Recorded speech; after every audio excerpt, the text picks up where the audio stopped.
And welcome back to the X Zone, everyone. I am Rob McConnell, and for the next 4 hours, I'm your host. I'm your guide as together we'll cross the time-space continuum to this place that I call the X Zone. It's a place where people dare to believe and dare to be heard. It's a place where fact is fiction and fiction is reality. And the X Zone comes to you Monday through Friday from 10 p.m. Eastern until 2 a.m. Eastern, right here on the X Zone Broadcast Network, Talkstar Radio Network, iHeartRadio, and of course, Simul Radio and Simul TV. If you'd like to send me an email, xzone@xzoneradiotv.com, on all social media sites, Xzone Radio TV. And to find out about the programming we have available for you 24/7, 365 on the X Zone Broadcast Network, visit www.xzbn.net. And for all the programming that is available on Simul TV on the X Zone TV channel, channel number 21 that is, www.simultv.com. Exonation, my guest this hour is Ras Ben. He is an innovative educator, counselor, wellness provider, peacekeeper, mediator, sacred timekeeper, and scribe. Originally from Washington, D.C., Ras Ben has served in the Philadelphia area for over 2 decades, falling in love with the city after receiving his M.A. from Temple University in African American Studies in 1992. Ras Ben is a self-published author and has recently released Rocks of Ages, a new edition. Rocks of Ages is a culturally centered survey of the therapeutic use of crystals and sacred stones. A family man who advocates healthy home environments for the youth, Ras Ben has been married 28 years and is the father of 7 children. Ras is a spirited man who brings a divine presence to all events he is part of. His website, www.rasben.com. And Ras Ben, welcome to the X Zone. Thank you. So tell us a little bit about this quest that you're obviously on. You know, you seem to be deeply involved in the the educational field and so on. How does this relate to what you've done over the past, and how has your quest brought you into the present? Well, you mentioned a love of the city, Philadelphia. Mm-hmm. And, I've been here for a couple of decades. And one thing I noticed, not being from here, Mm-hmm. and then moving here, the public art in Philadelphia just really stood out to me. And I noticed that people that were born here Mm-hmm. and lived here all their lives, it was just kind of a part of their backdrop, and they kind of took it for granted, didn't really pay attention to it. But just the macabre, mystical nature of the public art Mm-hmm. always, kind of called to me. And it kind of formalized in research in 2011 when a collective that I'm a part of wanted to do something special in the city on that 11/11. If you remember, in 2011, November 11th, there was like this great numerical alignment on the calendar. And you had people going to sacred sites all around the world, like Machu Picchu and Giza Complex, to, hold some spirit vibes. And there were people here in Philly saying, hey, we need to do something here. But then it raised the question, well, what is so mystical and spiritual about Philadelphia? And it caused some of us to begin this quest, Mm-hmm. that is actually culminated. I got to update my bio, I tell you, because I did just complete my latest book, which is kind of a culmination of that research, called Great Mystery Philadelphia. Yeah, Philadelphia is known as the city of brotherly love, and of course everybody remembers Philadelphia from Rocky. What has been your focus of study, and why has it been based on decoding Philadelphia? Why Philadelphia of all cities? Well, right. The popular connotation of the name Philadelphia is city of brotherly love. And Mm-hmm. most people think that's why William Penn named it as such, but that's not the case. Philadelphia was named that, because of the name Philadelphia, the place that it has in prophecy. And where is that? And in which book of prophecy are you talking about? Biblical prophecy, Revelations chapter 3, where you have a message to the 7 churches. And of the 7 churches, only one church receives of beneficent or benevolent prophecy, and that's the Church of Philadelphia. And it more or less says that, the community or the Church of Philadelphia, which they label the congregation that kept the faith, that they would be saved in the hour of trial that's to come upon the whole earth. But if so more or less, this idea of a blessed community that is spared judgment on quote unquote Judgment Day. That's the place that the community of Philadelphia holds within prophecy. And William Penn created Philadelphia as a holy experiment that his intention, the stated intention, was that if the gathered churches of London, which included Quakers, but as well as other Protestant denominations, as well as the Lenape or the indigenous Americans of this land, if they could live together in oneness, then his colony would earn that grace. And so, that's the intention that he put into naming the city Philadelphia. Now, you mentioned the 7 churches that were mentioned in the book of Revelation, and what churches were they? Man, I tell you, I can't call it right off my mind. I know one was the Church of Sardia. All right. I don't have you don't have that at the right in front of me. I apologize. It's all right. It's all right.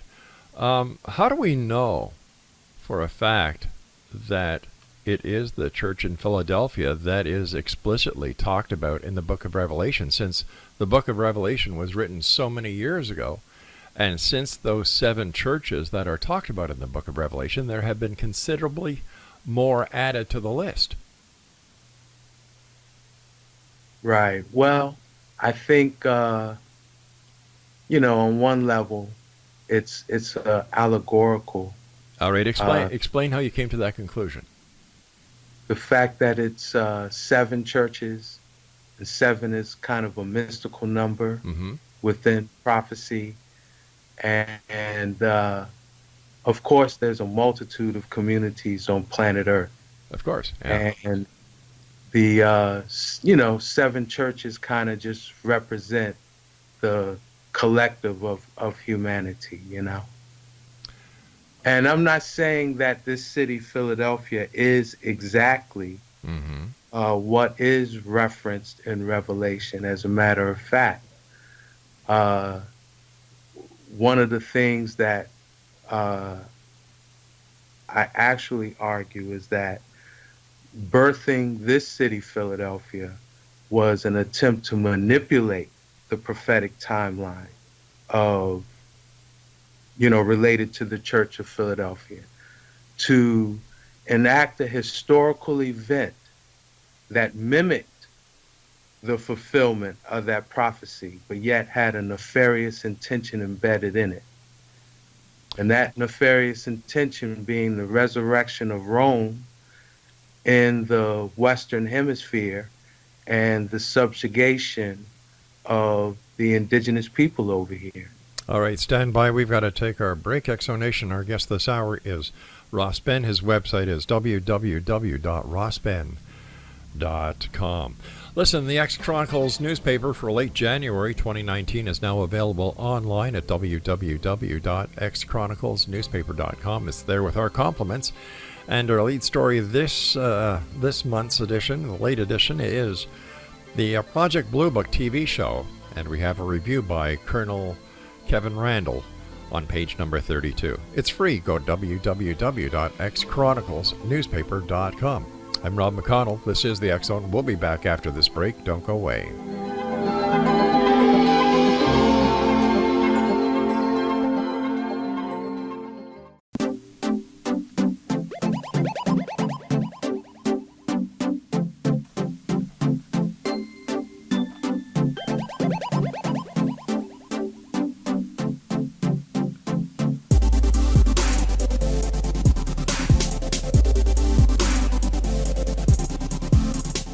Welcome back, one and all. This is the X Zone. I am Rob McConnell, coming to you from our broadcast center and studios in Hamilton, Ontario, Canada.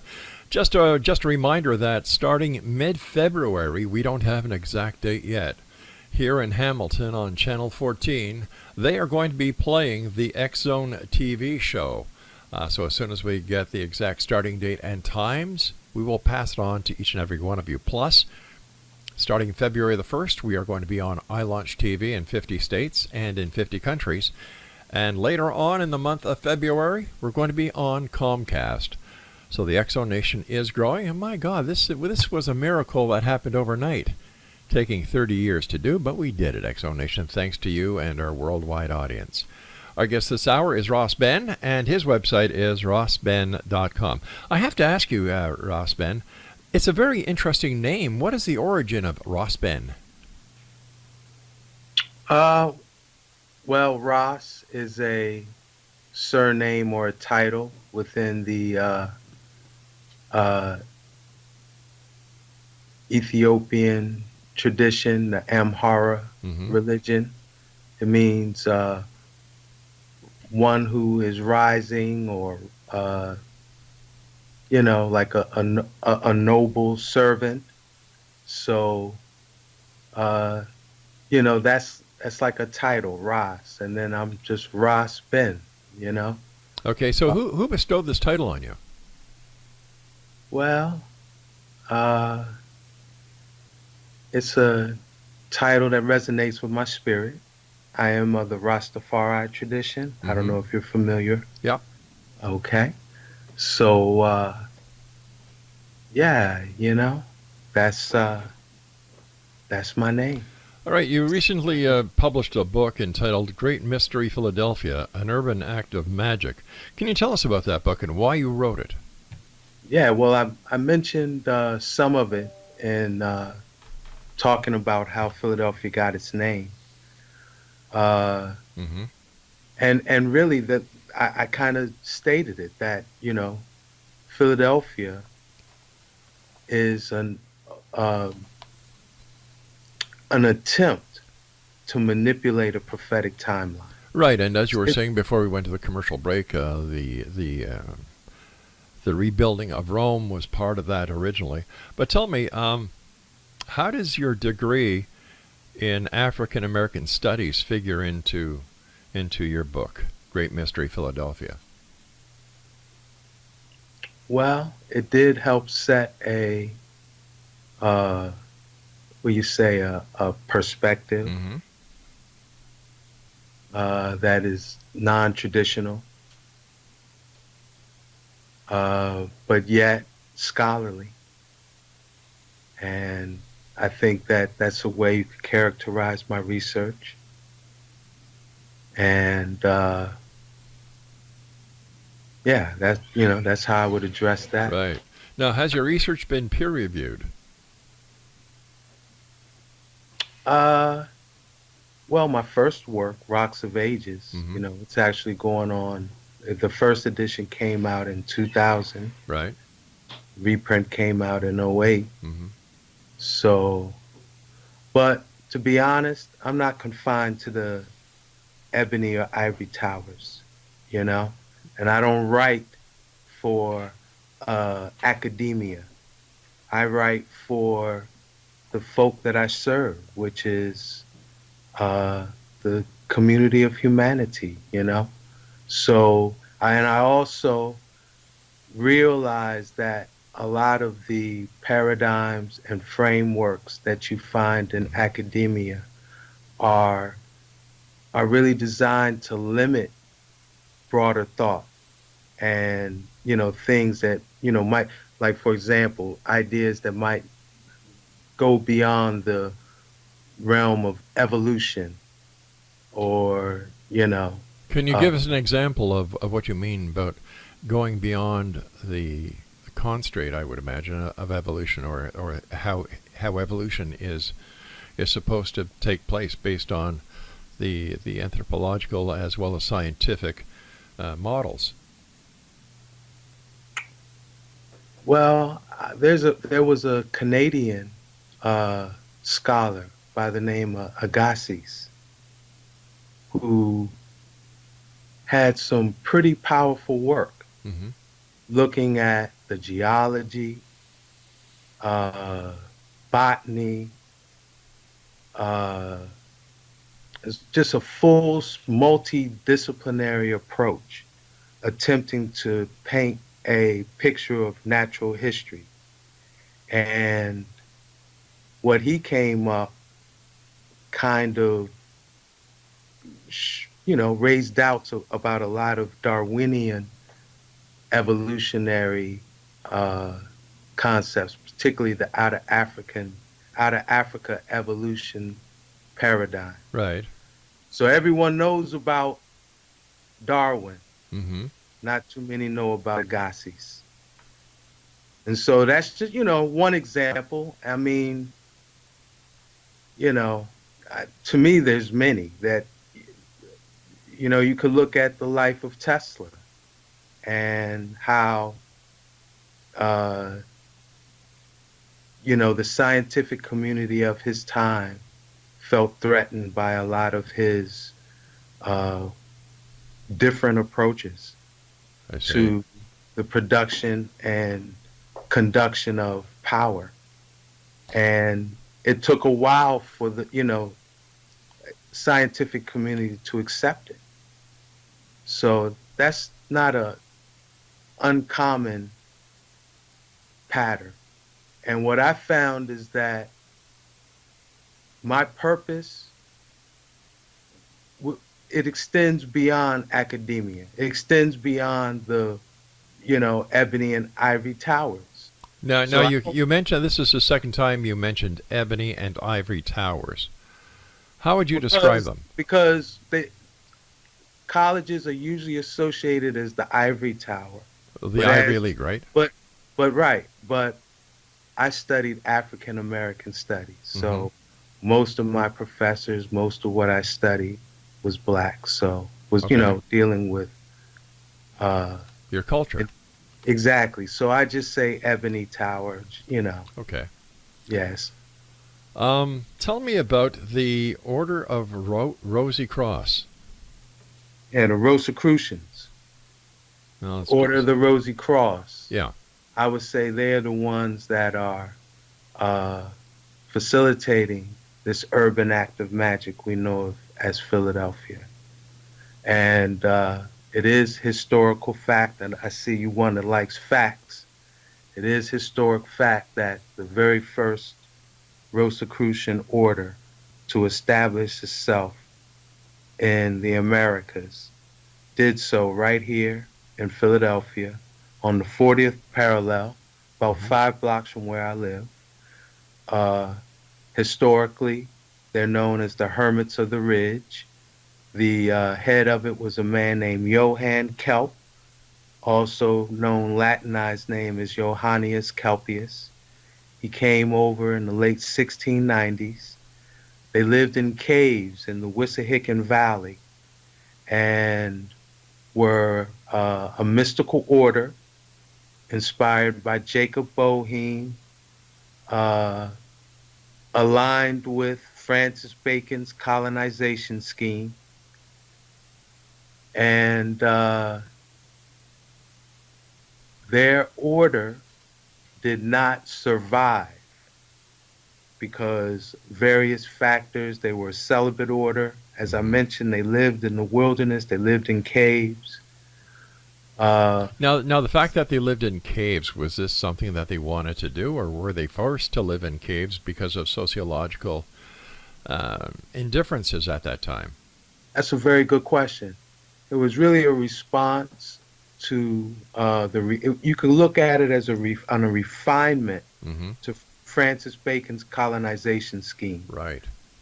Francis Bacon was a big investor in the Jamestown colony. And it was,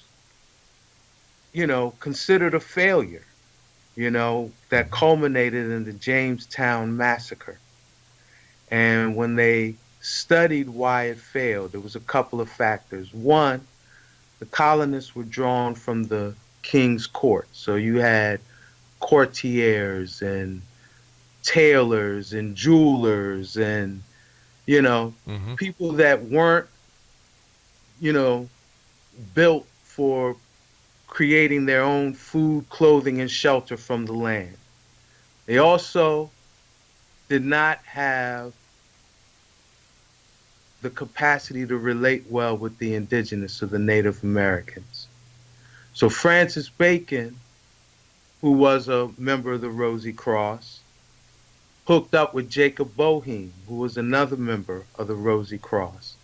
Jacob Boehme created courses of study to create the perfect colonist, one who would have a rugged lifestyle, would live in caves, make his own food, clothing, and shelter right from the environment, as well as relate well to the indigenous. All right, Ras Ben, please stand by. We've got to take our news break at the bottom of the hour.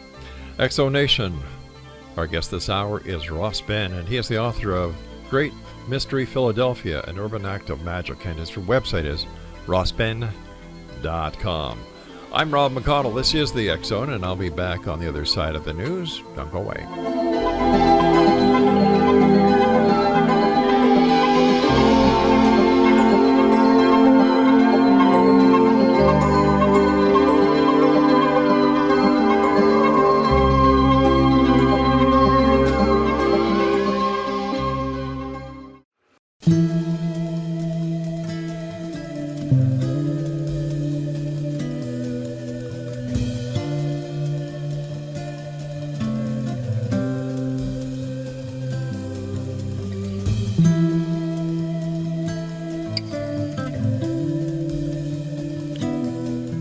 And welcome back, everyone.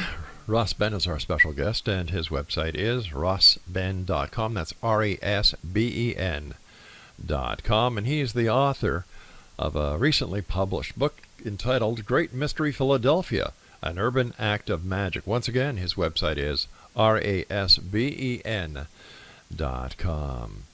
Ras Ben, can you tell us about the Ben Franklin's legacy and how you see it tying to the well-known Philadelphia experiment? Well, I remember I started by saying that Philadelphia was really an attempt to manipulate a prophetic timeline. Yes, you did, yeah. And it was William Penn's holy experiment, right? So fast forward little less than a century, you got Ben Franklin in Philadelphia conducting what is known historically as the Philadelphia experiment. So we're not talking about the ship that disappeared. We're talking about Ben Franklin's experiment. Am I right? You're right. Ben Franklin's Philadelphia experiment evolved into what is known in pop culture as the Philadelphia experiment. But wasn't the Philadelphia experiment mostly connected to Tesla? Well, let me share the progression with you. Sure. Okay. Because that's really why I'm starting with Ben Franklin, because the Philadelphia experiment begins with Ben Franklin. Yeah. Okay. His study of electricity was well known throughout Europe, particularly France and Great Britain. And it was known as the Philadelphia experiment, and he conducted them, I think, in 1754, where right here in the city, he demonstrated that static electricity and lightning are the same phenomena. He was also able to identify that what he called electric fluid Hmm. had polarity and can be stored in polarized containers. That's, the foundation of battery technology. He also uh, discovered that this electric fluid can be conducted over wire. Okay, so Ben Franklin discovered the foundation of electronic circuitry and storage right here in Philadelphia. Okay, and he called it the Philadelphia experiment. Fast and as we said too, the foundation of Philadelphia is all about a manipulation of prophetic timelines and manipulation of, the course of history and prophecy. Okay, those two things converged Hmm. in the 1940s with what is known in pop culture as the Philadelphia experiment, where Franklin's technology of electricity combined with Tesla's advancement, as well as the invention of the computer. So all three uh, means, like the three key technologies needed for what they would call, manipulation of space time with technology, storage generation, conduction of electricity, the computer, which was ENIAC, invented right here at the University of Pennsylvania in Philadelphia, and the actual manipulation of the space-time continuum with magnetic fields, which was first conducted, August 12th, 1943, uh, and right off Tinicum Island, which is not far from Philadelphia International Airport and the Philadelphia Naval Yard. So Franklin's legacy is actually what, we call the Philadelphia experiment and the manipulation of space-time using technology. But there were also many other things that Benjamin Franklin is known for. He invented the lightning rod, bifocals. Let me see, the Franklin stove, and he was involved in civic organizations, including the what was it, the Library Company, Philadelphia's first fire department, and the Absolutely. University of Pennsylvania. Absolutely. Well, when you study Franklin's life, Yeah. what you see is that he was America's Francis Bacon. How Francis Bacon, uh, founded the Royal Academy, the Royal Society of London, Hmm.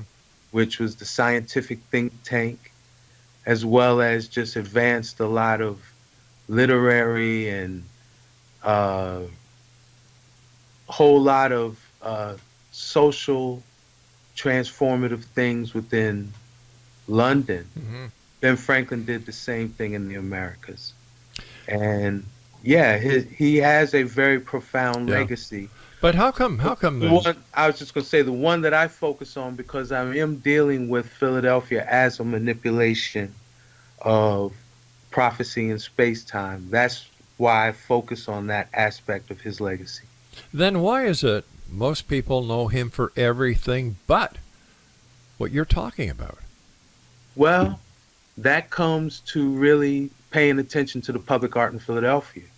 Because if you decode the Ben Franklin Parkway Hmm. and like really pay attention to the things that they say with the art and the architecture and the archetype symbols, yeah, Ben Franklin did some that what I'm talking about is kind of mild. You know the statue, the thinker, Yes. kind of iconic statue, right? Right. Did you know that the statue, the Thinker, is on the Ben Franklin Parkway as a part of a permanent installation called the Gates of Hell? And it's situated in such a way that there's a microcosmic image of the Thinker actually on the sculpture of the Gate of Hell, such that it shows that the Thinker, and Ben Franklin is the Thinker, Mm-hmm. okay, that yeah, Ben Franklin as the Thinker actually opened up the gates of hell. This is what they're saying. And on one level, you might say, well, what is that? You know, where are you coming at with that? But then we know Ben Franklin was a part of a society. Yeah, he was a Freemason. He was a Freemason, yeah. Well, called the Hellfire Club. Well, I don't know if I'd call the Freemasons the Hellfire Club. Well, I mean, you can research this. Ben Franklin was a member of a society in London named the Hellfire Club. Okay, I thought you were talking about his involvement with the Freemasons in the United States. Well, he did found the Freemason Lodge here in Philadelphia, absolutely. But no, I'm speaking of his affiliation with the Hellfire Club. A man named Sir Thomas Dashwood was a member, as well as Wharton, Philip, Duke of Wharton. These are a couple of men who you could research and see that, yeah, they were caught up in scandal that had them associated with Satanism and ritual sacrifice. So I'm not going to say that they were doing these things, but they were caught up in scandal that associated them with those things. And Ben Franklin was a member of the Hellfire Club, which only had 12 members, and he was one of them. Ironic that there were 12 members and there were 12 apostles that followed Christ, isn't it? Yeah, I do think that is a parallel. Yeah. Listen, we've got about a minute before I have to take my final break here, Ras Ben. What is the significance of Ben Franklin when he could have had any post he wanted, any secretary he wanted in the United States government? And he was Postmaster General. Well, on a lot of levels, Ben Franklin was the hidden hand behind the more public figures that, I see. You see as president. And, yeah. Yeah, one of the puppet masters. I said, he was mirroring Francis Bacon's life, and Francis Bacon was the chancellor of the king, Yeah. So Franklin kind of played that part as far as, George Washington would be a parallel to England's Oliver Cromwell. Okay. Someone who is appointed leader but is not crowned king. Well, Oliver Cromwell, I know him throughout history. He wasn't the president or the prime minister of Great Britain under the king. Well, he committed monarchicide. He beheaded. All right, listen, we've got to take our final break. I'm sorry I got so involved in this, so please stand by. Ras Ben is our guest. His website is rasben.com. We'll be back on the other side as we wrap up this hour here in the X Zone from our broadcast center and studios in Hamilton, Ontario, Canada. Don't go away.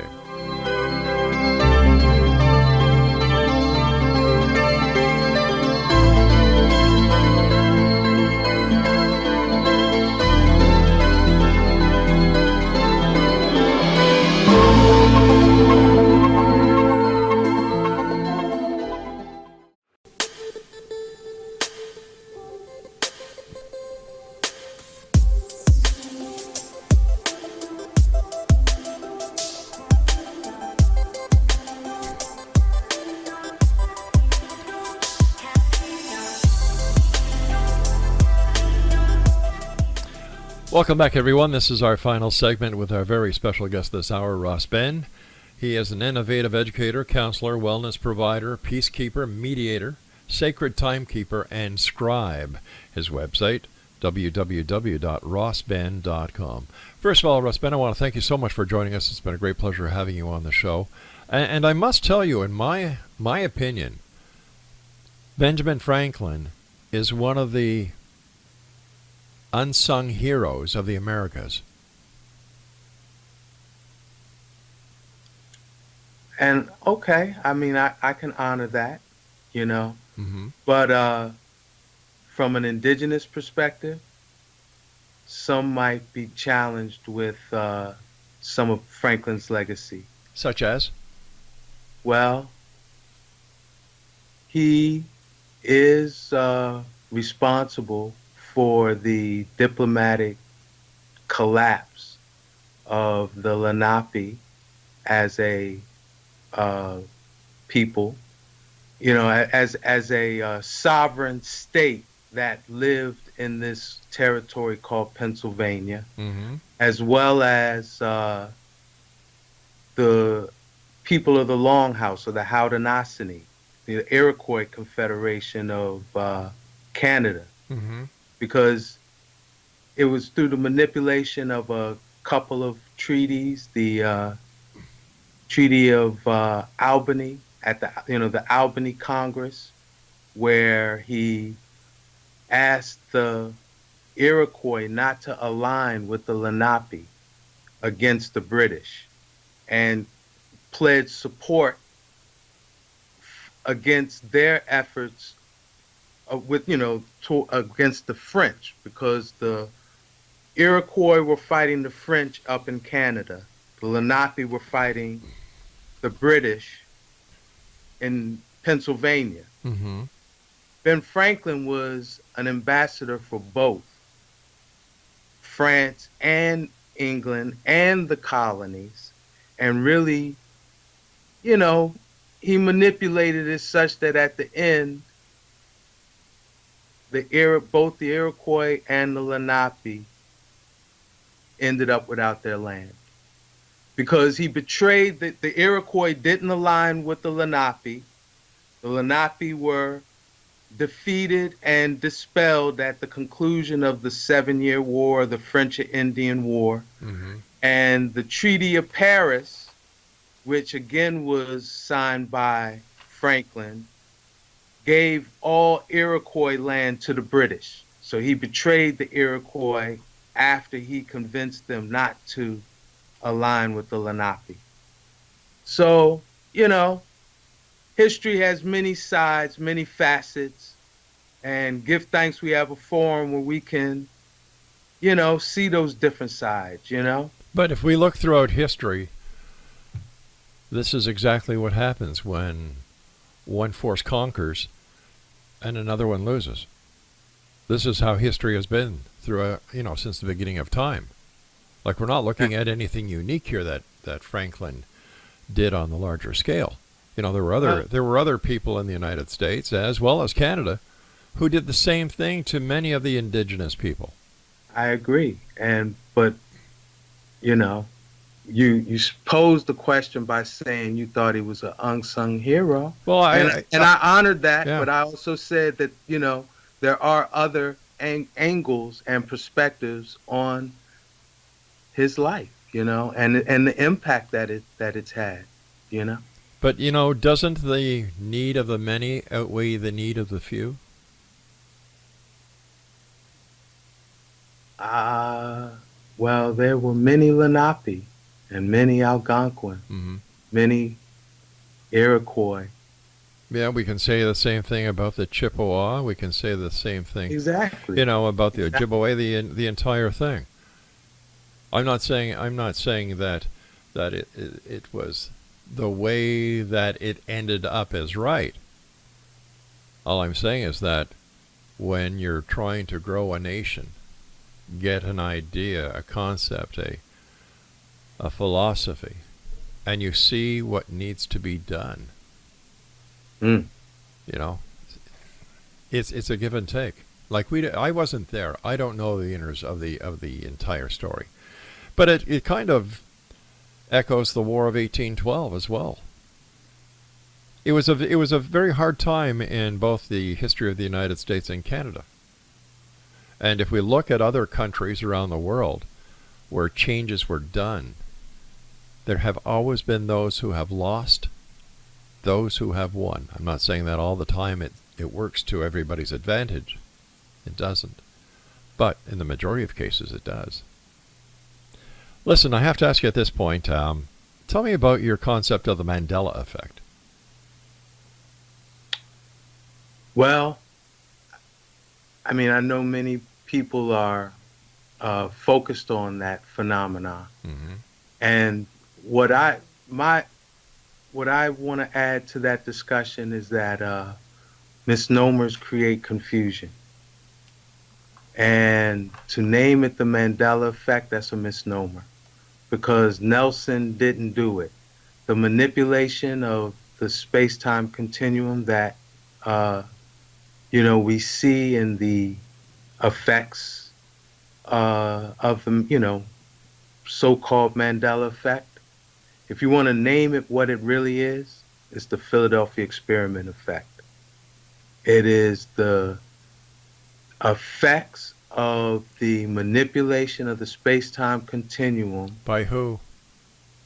By, on one level, naval research, initially, beginning with the experiment that was conducted with the USS Eldridge. But it is my understanding that that project was continued at Montauk Island, New York, primarily headed by a scientist named John von Neumann, who is one of the first users of ENIAC, and he was involved in the 1943 experiment with the USS Eldridge here in Philadelphia. But I also think that MIT has a piece of the research puzzle, and it is my understanding that John Trump, the biological uncle of Donald Trump, was involved with creating this technology as well. So is it good? Is it bad? Or is it indifferent? Well, it is, anything that is not aligned with the natural flow of space-time, I would say is, not good. Well, if we look at that in a much simpler effect, if we're going to look at the time-space continuum, or the Great Universal Plan, as some people call it, if we get to a stop sign, and according to the Universal Plan, we're supposed to turn right, but because we have free will, we turn left. Does that upset the entire time-space continuum? Well, if you honor the laws of space-time, I don't think it's a problem. I would say the use of this technology is a usurpation of the natural laws and the flow of space-time. And I think that it might cause problems. Yeah. It's not so much a relative question, is it good or bad, in terms of my opinion, as much as is rupturing the fabric of space-time healthy for the planet? How is that going to impact the collective mind of humanity? Is that doing something to, to us on a molecular level?